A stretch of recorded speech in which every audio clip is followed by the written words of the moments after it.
1999 एक ऐसा साल जब हिमालय की बर्फ पर सिर्फ गोलियां नहीं चली, यहाँ देश का सम्मान, सेना का बलिदान और भारत का हौसला दांव पर था।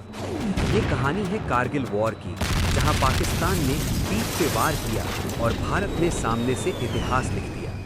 इस वीडियो में हम जानेंगे कैसे कारगिल वॉर में जब इंडिया हारने की कगार में था और धीरे धीरे इंडिया के हर आर्मी धीरे धीरे शहीद हो रहे थे, उस टाइम में इजराइल ने कैसे आके इंडिया को मदद की थी।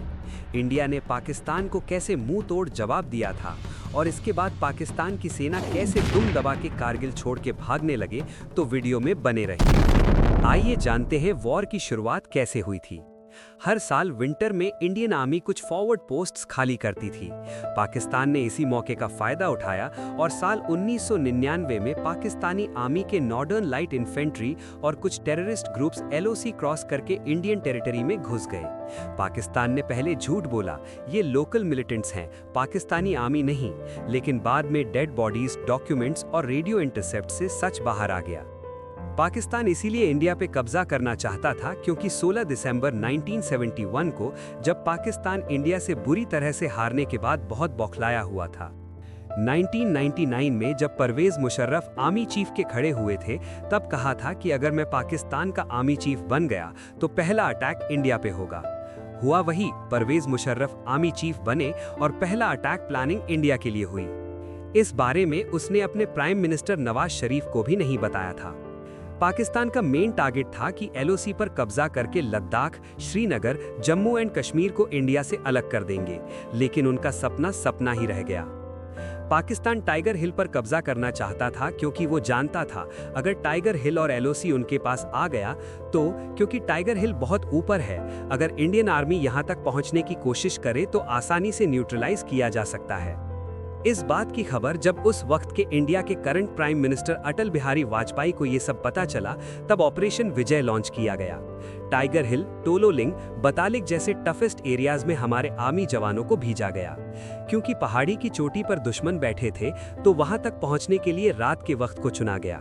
पहाड़ी की ऊंचाई 16,000 से 18,000 फीट थी, ऑक्सीजन भी मुश्किल से मिलती है और रात की हड्डियों को जमा देने वाली ठंड, फिर भी हमारे आर्मी लड़ने निकल गए थे। जब हमारे आर्मी एक एक करके शहीद होने लगे, तब अटल बिहारी वाजपेयी ने इंडियन एयरफोर्स को आगे लाया क्योंकि पहाड़ी चोटी से दुश्मनों को टारगेट आसानी से मिल जाता। उसके बाद ऑपरेशन सफेद सागर इंडियन एयरफोर्स के द्वारा लॉन्च किया गया। अटल बिहारी वाजपेयी का डिसीजन बिल्कुल क्लियर था, LOC क्रॉस नहीं करेंगे, वॉर सिर्फ अपनी जमीन पर लड़ेंगे। इसमें मिराज 2000 फाइटर जेट्स इस्तेमाल हुए थे। हमारे एयरफोर्स दुश्मनों के अड्डों को खत्म कर रही थी, लेकिन हमारे फाइटर जेट्स इतने एडवांस ना होने के कारण दुश्मन को ऊपर से टारगेट करके मारना बहुत ज्यादा चैलेंजिंग था। देखते देखते 2 फाइटर जेट्स दुश्मनों ने मार गिराए। एक विंग कमांडर को दुश्मनों ने अगवा करके बुरी तरह से मार डाला और दूसरे विंग कमांडर को USA के दबाव में छोड़ दिया गया। उस टाइम इंडिया और USA के साथ डिप्लोमेटिक रिलेशंस अच्छे नहीं थे, क्योंकि इंडिया ने 18 मई 1974 और 11 मई 1998 राजस्थान के पोखरण में परमाणु टेस्टिंग की थी, तो USA और कई देशों ने इंडिया पर बहुत सारे सैंक्शंस लगा रखे थे। उसके बाद इजराइल को लेटर लिखा कि हमें बहुत सारे एडवांस मिसाइल्स, गन्स, ड्रोन्स चाहिए। इजराइल पर USA का प्रेशर रहने के बाद भी इजराइल ने इंडिया की मदद की।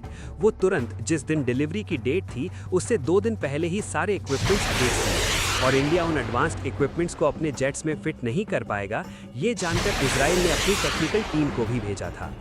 उसके बाद इजराइल के laser guided bombs, lightning targeting pods, real time surveillance equipments Mirage fighter jets में फिट किए गए। इन मिसाइल्स की खासियत ये थी कि दुश्मन कहीं भी हो, उसका इमेज कैप्चर करके सही टारगेट पर मारना आसान हो जाता है। उसके बाद इंडियन एयरफोर्स एक के बाद एक दुश्मनों के बंकर्स को उड़ाते हुए टाइगर हिल और LOC अपनी तरफ कर ली। उस वक्त के USA के प्रेसिडेंट बिल क्लिंटन ने अटल बिहारी वाजपेयी को फोन करके कहा, वॉर बंद करो, पाकिस्तान परमाणु हमले की धमकी दे रहा है। इस पर अटल जी ने कहा, अगर ऐसा हुआ तो कल का सूरज उगने से पहले पाकिस्तान नक्शे से मिट जाएगा। तब बिल क्लिंटन समझ गए कि इंडिया आसानी से वॉर रोकने वाला नहीं है। तब बिल क्लिंटन ने नवाज शरीफ को फोन लगाया और बोला, तुरंत LOC से हट जाओ। नवाज शरीफ का ये सब सुनकर पसीने छूट गए और तुरंत अपनी आर्मी को LOC छोड़ने का ऑर्डर दिया गया। तब दुश्मन इंडिया के खौफ से दुम दबा के भागने लगा। इंडियन आर्मी ने सप्लाई लाइंस कट कर दी और हाई पीक्स वापस ले ली। उसके बाद पाकिस्तानी सोल्जर्स या तो मारे गए या बर्फ और भूख में मर गए या भाग गए। पाकिस्तान ने बाद में ऑफिशियली माना, हाँ, हमारी आर्मी इन्वॉल्व थी। 26 जुलाई 2009 को कारगिल विजय दिवस के रूप में मनाया गया।